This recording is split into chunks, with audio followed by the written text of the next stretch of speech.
শুনছেন নিত্যানন্দ জনবাণী। আজকের গল্প রবীন্দ্রনাথ ঠাকুরের লেখা ব্যবধান। গল্পটি উপস্থাপনা করছেন সুপ্রিয় কর। জন্ম গঙ্গাসাগর, পড়াশোনা গ্রামের স্কুলে, উচ্চশিক্ষা কলকাতায়। এখন কর্মসূত্রে বেঙ্গালুরুর বাসিন্দা। ভালোবাসা, খেলাধুলো, সাহিত্য, ভ্রমণ এবং কখনো কখনো রন্ধন চর্চা। বেঙ্গালুরুতে একটি নাট্যগোষ্ঠীর সাথে উনি যুক্ত। নমস্কার। আমাদের এ পর্বের গল্প রবীন্দ্রনাথ ঠাকুরের ব্যবধান। গল্প পাঠে আমি সুপ্রিয় কর, সম্পাদনা এবং ধ্বনি পরিকল্পনা নীলাদ্রি ভট্টাচার্য। শুরু হচ্ছে আমাদের এই পর্বের গল্প ব্যবধান। সম্পর্ক মিলাইয়া দেখিতে গেলে বনমালী এবং হিমাংশু মালী উভয় মামাতো পিস্তুত ভাই। সেও অনেক হিসাব করিয়া দেখিলে তবে মেলে, কিন্তু ইহাদের দুই পরিবার বহুকাল হইতে প্রতিবেশী, মাঝে কেবল একটা বাগানের ব্যবধান। এই জন্য ইহাদের সম্পর্ক নিতান্ত নিকট না হইলেও ঘনিষ্ঠতার অভাব নাই। বনমালী হিমাংশুর চেয়ে অনেক বড়।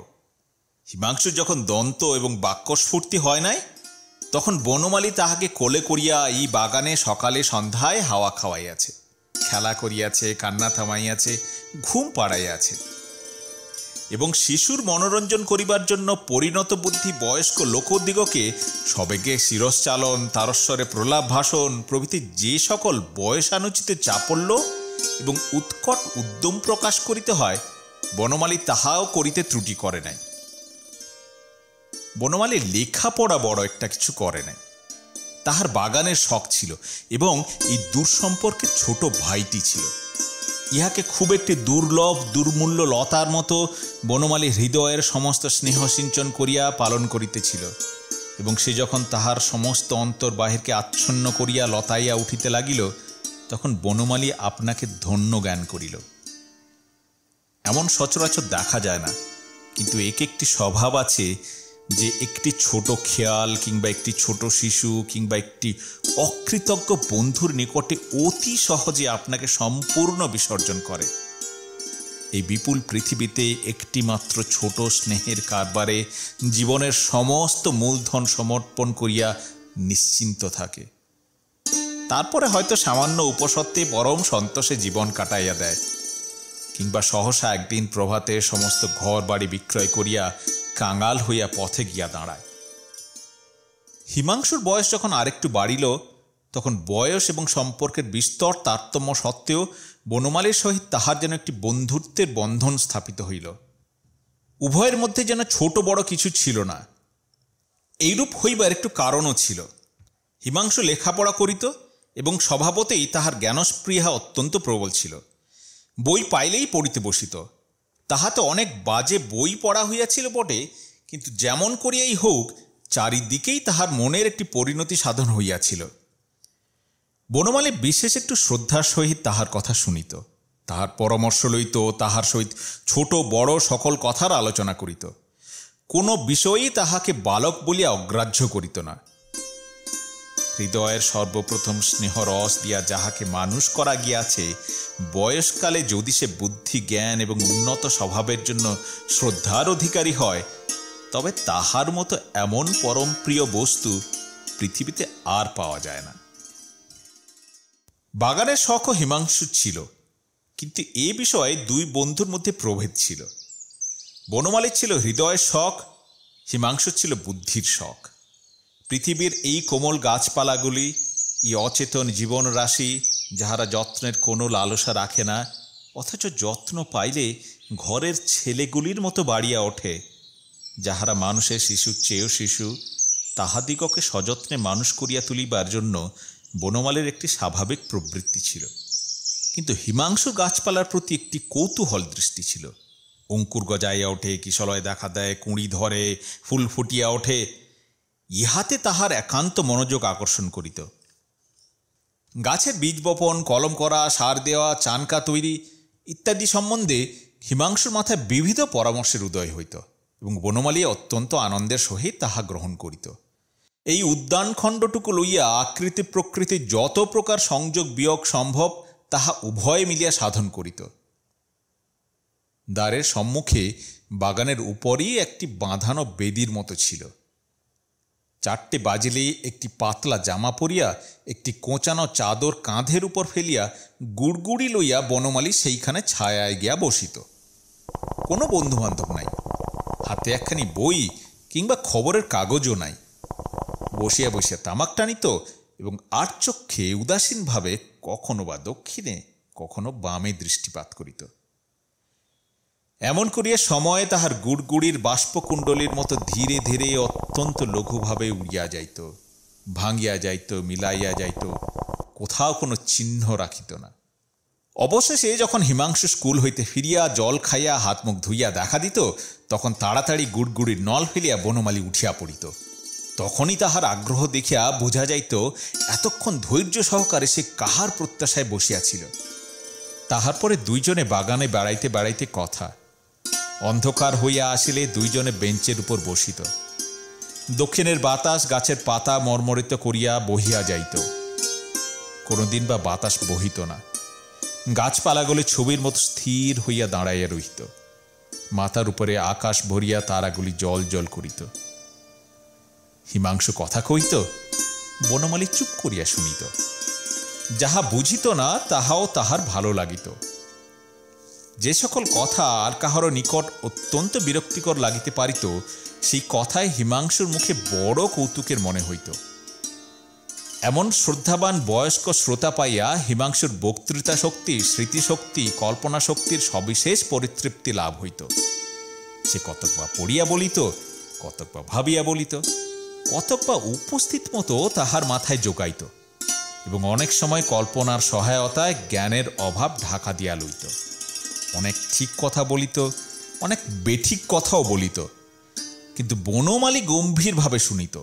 মাঝে মাঝে দুটো একটা কথা বলিত, হিমাংশু তাহার প্রতিবাদ করিয়া যাহা বুঝাইত তাহা বুঝিত এবং তাহার পরদিন ছায়ায় বসিয়া গুড়গুড়ি টানিতে টানিতে সেই সকল কথা অনেকক্ষণ ধরিয়া বিস্ময়ের সহিত চিন্তা করিত। ইতিমধ্যে এক গোল বাঁধিল। বনমালীদের বাগান এবং হিমাংশুদের বাড়ির মাঝখানে জল যাইবার একটি নালা আছে। সেই নালার এক জায়গায় একটি পাতিনেবুর গাছ জন্মিয়াছে। সেই গাছে যখন ফল ধরে তখন বনমালীদের চাকর তাহার পাড়িতে চেষ্টা করে এবং হিমাংশুদের চাকর তাহা নিবারণ করে, এবং উভয় পক্ষে যে গালাগালি বর্ষিত হয় তাহাতে যদি কিছুমাত্র বস্তু থাকিত তাহা হইলে সমস্ত নালা ভরাট হইয়া যাইত।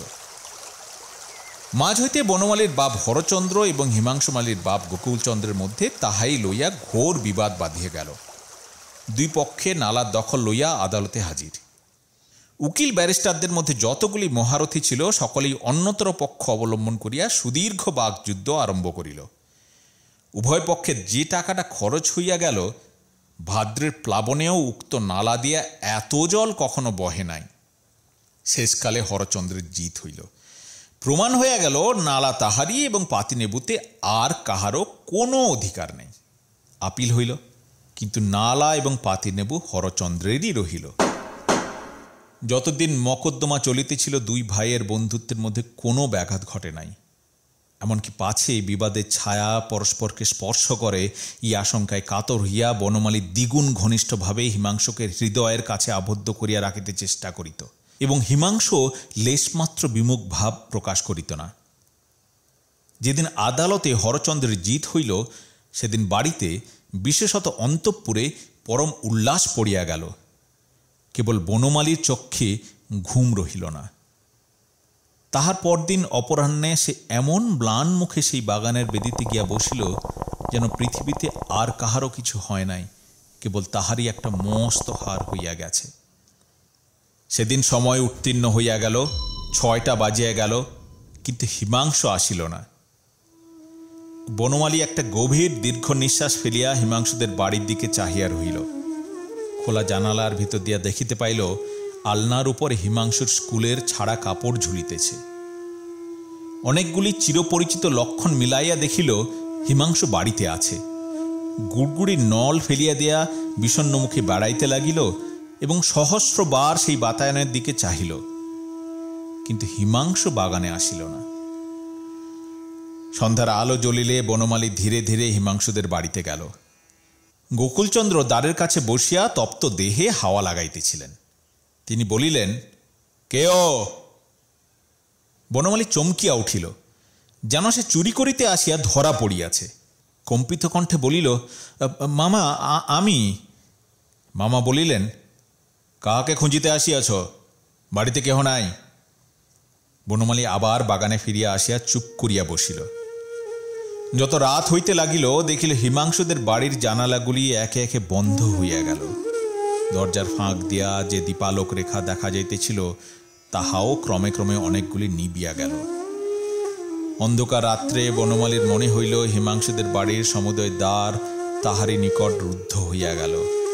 সে কেবল বাহিরের অন্ধকারে একলা পড়িয়া রহিল। আবার তাহার পরদিন বাগানে আসিয়া বসিল। মনে করিল, আজ হয়তো আসিতেও পারে। যে বহুকাল হইতে প্রতিদিন আসিত, সে যে একদিনও আসিবে না, এই কথা সে কিছুতেই মনে করিতে পারিল না। কখনো মনে করে নাই যে বন্ধন কিছুতেই ছিঁড়িবে।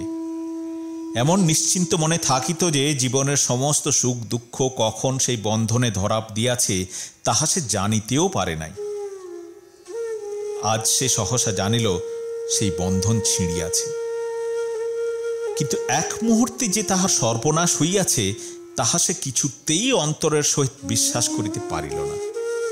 প্রতিদিন যথাসময়ে বাগানে বসিত, যদি দৈবক্রমে আসে, কিন্তু এমন দুর্ভাগ্য যাহা নিয়মক্রমে প্রত্যহ ঘটিত, তাহা দৈবক্রমে একদিনও ঘটিল না। রবিবার দিন ভাবিল, পূর্ব নিয়ম মতো আজও হিমাংশু সকালে আমাদের এখানে খাইতে আসিবে। কিন্তু ঠিক যে বিশ্বাস করিল তাহা নয়। তবু আশা ছাড়িতে পারিল না। সকাল আসিল, সে আসিল না। তখন বনমালী বলিল, তবে আহার করিয়া আসিবে। আহার করিয়া আসিল না।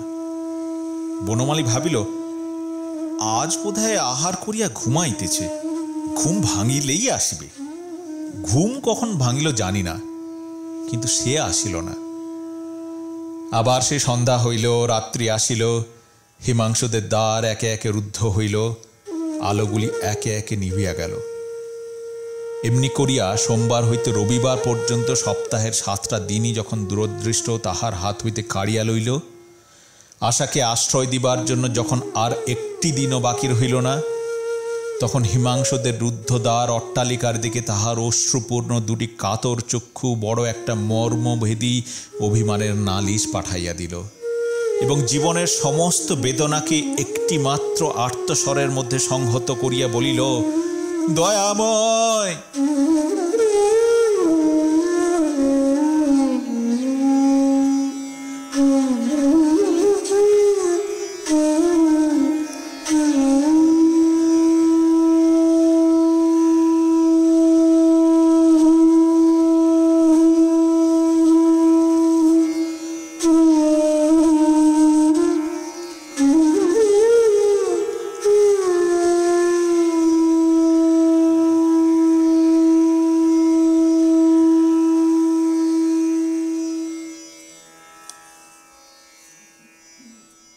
এতক্ষণ শুনলেন রবীন্দ্রনাথ ঠাকুরের লেখা ছোট গল্প ব্যবধান। গল্পটি উপস্থাপনা করলেন সুপ্রিয় কর। অনুষ্ঠানটি আজকের মতো এখানেই শেষ হলো। ধন্যবাদ। চলো শোনাই, চলো শুনি নিত্যানন্দ জন